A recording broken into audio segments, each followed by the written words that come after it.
Et c'est la grande interview sur CNews et sur Europe 1. Bonjour Franz-Olivier Gisbert. Bonjour Laurence Ferrari. Journaliste fin connaisseur de la Ve République. Emmanuel Macron tente un coup de poker en annonçant la dissolution. Un coup de poker qui peut être gagnant selon vous ou pas ? La première réaction, c'est vrai qu'on se dit c'est bien, il y a un petit côté Bonaparte, il redevient ce qu'il était en 2017, oui voilà, de l'audace. Après quand on réfléchit, c'est un peu plus compliqué. C'est-à-dire que je regarde, et personne ne l'a fait beaucoup, mais il y a beaucoup de similitudes avec la dissolution de Jacques Chirac en 1997. Donc plutôt Jacques Chirac que François Mitterrand en fait. Ah oui, ça n'a rien à voir, les deux De Gaulle même en 1968, ça n'a strictement qu'à part. 1997, c'est quoi? Chirac donne un coup de pied dans la fourmilière parce qu'il a une assemblée baladurienne et qu'il n'aime pas donc parce que il a été élu contre Balladur en 1995 et il décide de dissoudre parce qu'il pense il sait qu'il peut pas travailler avec cette assemblée et il pense qu'il y a un énorme problème des comptes publics. C'est exactement la situation aujourd'hui. Voilà. La situation aujourd'hui, nous avons été dégradés par Standard & Poor's, agence de notation. La dette qui de la sera, France. oui, voilà, à cause de la dette, à cause de notre gestion apocalyptique, faut bien dire, des finances publiques depuis 2017 et même avant d'ailleurs. Mais enfin, on est en train de payer tout ça. Et vous avez d'autres agences de notation qui vont suivre au second semestre. C'est écrit, Fitch et Moody's. Et tout ça, si vous voulez, ça va faire quoi? Ça va augmenter les taux d'intérêt. Et puis surtout, vous avez déjà, regardez même la nouvelle de ce matin. J'ai entendu ça sur votre antenne. 92 milliards, c'est le déficit, plus 10% de l'État depuis pour les 3 premiers mois de l'année. Il y a quelque chose qui va pas. Ce pays n'est pas géré. Bon, on voit très bien d'ailleurs qu'est-ce que c'est Macron. C'est l'immigration sans contrôle, la dette sans contrôle, voilà. Donc il se dit voilà, je vais reprendre tout et je vais tout reprendre. Mais il y a un petit côté Machiavel de poche, parce que ça aussi. Machiavel de poche, pourquoi? Oui, Machiavel de poche parce que là il fait tapis. On est d'accord. Oui, non mais attendez. On peut faire comme tous les journaux, en disant chapeau, bravo l'artiste. Mais à l'arrivée, regardez la situation politique en France. C'est quoi? Vous avez le bloc de gauche qui fait 20%. Et le bloc de gauche, qui n'est pas du tout ce qu'on pouvait penser au départ. LFI, moi je l'ai toujours pensé d'ailleurs, LFI est beaucoup plus fort qu'on croyait. Il est en tête dans de nombreuses villes d'ailleurs de la banlieue parisienne. C'est vraiment le sujet, quoi. C'est LFI qui a complètement été occulté d'ailleurs hier dans sa déclaration. À aucun moment Macron n'en parle. Il faut faire bloc contre le RN, mais enfin LFI fait 10% pratiquement. Et je remarque surtout qu'il est très fort dans les grandes villes, très fort à Paris. Il est juste derrière, enfin assez loin derrière Glucksmann à Paris, mais à Lyon, il est à touche-touche. Ils sont en tête, tous les deux, avec Bardella qui est derrière à 10%. Il y a, disons, ça, la gauche, c'est le petit bloc de 20% pour la gauche. À gauche, oui.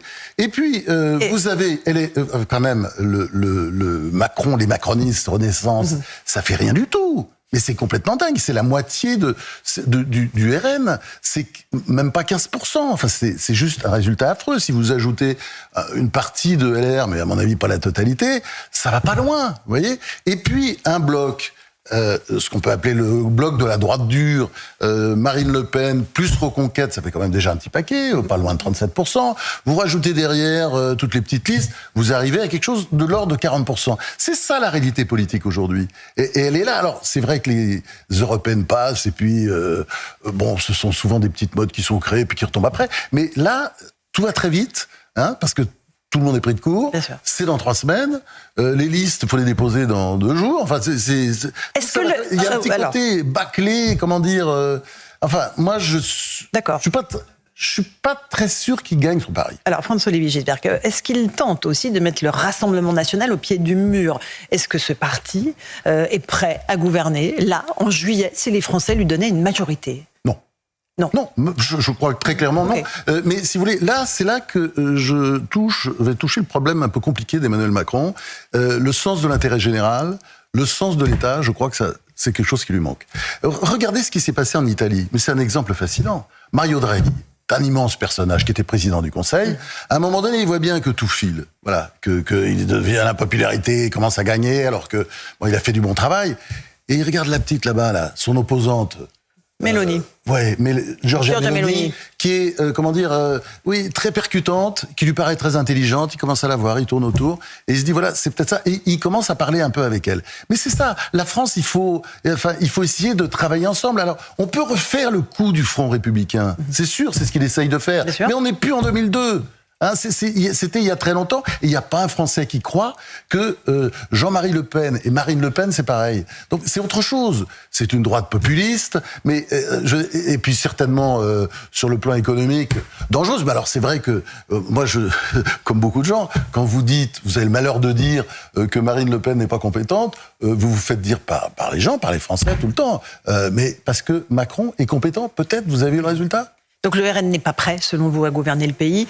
Qui seraient les ministres oui, si jamais, là, au mois de juillet... Renaissance non plus n'est pas prêt. Enfin, je veux dire, on ne peut pas dire que Macron en même temps, ils sont prêt. tous ces temps. Oui, mais quand on regarde le bilan, vous voyez ce que je veux dire, il n'est pas prêt non plus. Non, ce que je veux dire, c'est qu'on est dans une situation de désordre complet. Et puis, on ne voit pas l'adversaire. C'est-à-dire que, bon, il désigne le RN. D'accord, moi je veux bien. Mais LFI... LFI est très fort. Et LFI, je suis désolé, quand il parle du désordre, il est dissous à cause du désordre à l'Assemblée nationale. Bon, il essaie de nous faire croire, parce qu'il prend un peu les gens pour des imbéciles, il essaie de faire croire que c'est le RN qui ferait du désordre à l'Assemblée nationale. Tout le monde sait que c'est LFI. La boyardisation de l'Assemblée nationale, les drapeaux, cette espèce de cirque absolument permanent. Et puis alors, je dirais, les déclarations abjectes, hein, l'antisémitisme aujourd'hui, oui, parce que c'est un parti antisémite, il faut bien dire à bien des égards. Hein. J'ai entendu les déclarations d'un certain nombre de politiciens d'extrême gauche, enfin de Émeric Caron ou David Guiraud, pour pas les citer, c'est gratiné quand même. On utilise des insultes antisémites, ouvertement antisémites, comme a pu le faire David Guiraud. On dit que on essaie de déshumaniser un peu Israël et ses soutiens, enfin comme l'a fait Émeric Caron. Enfin, tout ça, si vous voulez, ça sent pas bon. Ça sent pas bon. Il y a une sorte de retour des années 30 et c'est un phénomène, disons.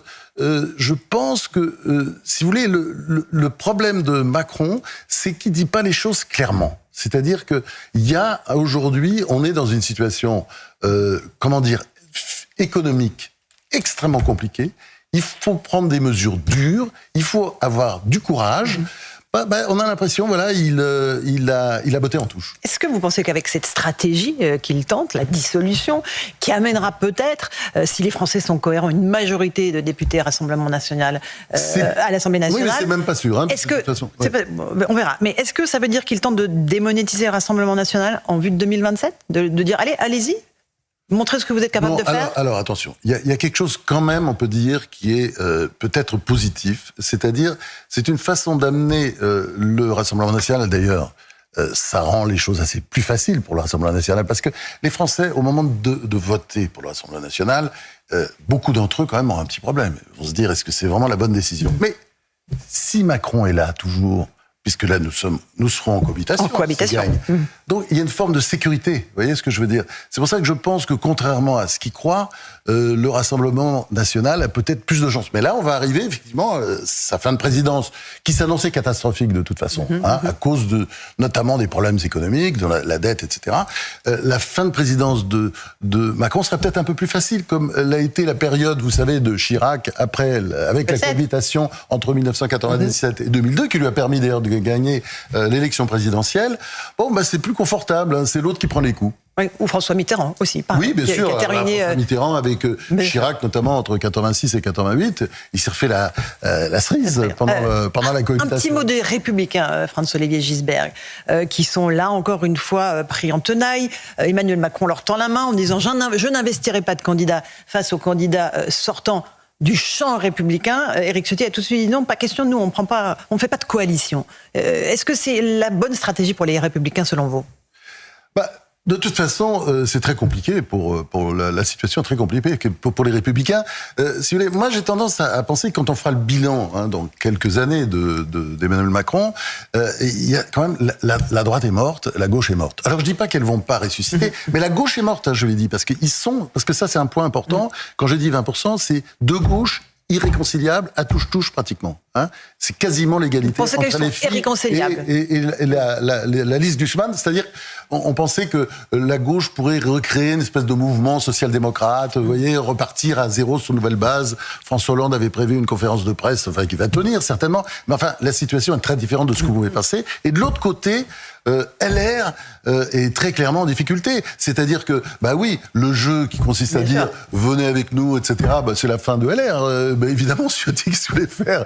m'avait dit, bah non, mais en fait, de toute façon, on sait pas trop comment ça va se passer, mais c'est vrai que c'est un petit peu le baiser de la mort. Donc, ils vont essayer de sauver les sièges de leurs députés des Républicains. Ils vont certainement en sauver, d'ailleurs, mais enfin, la situation pour eux devient compliquée. La suite, Franz-Olivier Gisberg, il va y avoir une recomposition politique majeure dans les semaines à venir. Redonner la parole au peuple, c'est intéressant. Législative anticipée, peut-être aussi des référendums. Est-ce qu'il peut multiplier ce type d'initiative, le président Macron ?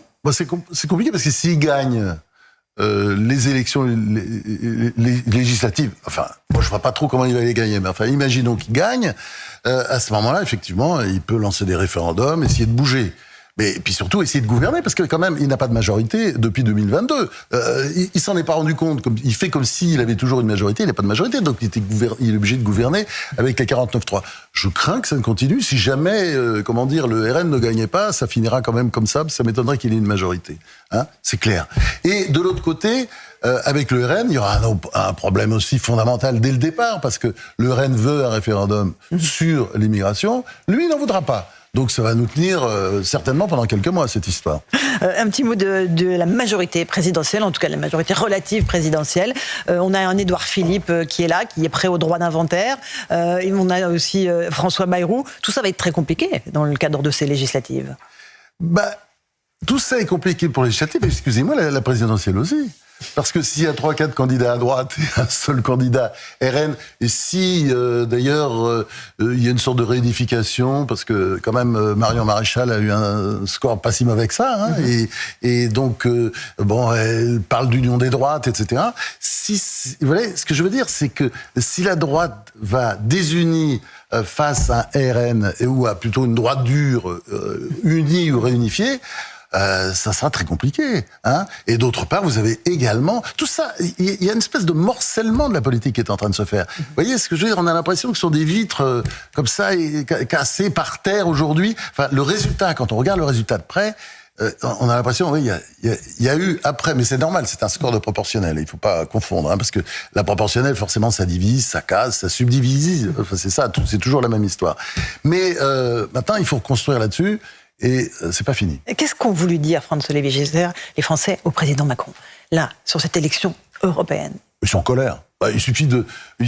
Vous avez sans doute fait la même chose que moi dans mon bureau de vote du Vaucluse. On parle avec les gens, ils sont tous en colère, très en colère. Donc oui, c'est un côté. Alors lui, les Français veulent renverser la table et il renverse la table. Macron, c'est ce qu'il a fait. D'une certaine manière, je pense que les Français sont assez contents de ce qu'il a fait, parce qu'ils ont. De toute façon, c'est toujours bien de redonner la parole au peuple. Le seul problème, c'est que tout ça est très improvisé. Je ne sens pas trop la stratégie. Tout ça, ça fait un peu Machiavel de poche, quoi. D'accord, mais une stratégie improvisée avec un résultat qui peut être déterminant pour les 3 prochaines années, Franz-Olivier Gisberg. C'est-à-dire, aujourd'hui, la France, vous voyez bien que on est dans une période d'effondrement, d'affaissement. Il faudra bien que ça cesse à un moment donné. Et on a l'impression que c'est pas trop le sujet, quoi. Le sujet, c'est est-ce que je vais gagner ou pas, mais pour faire quoi, Coco ? C'est ça toujours l'histoire. Pour faire quoi ?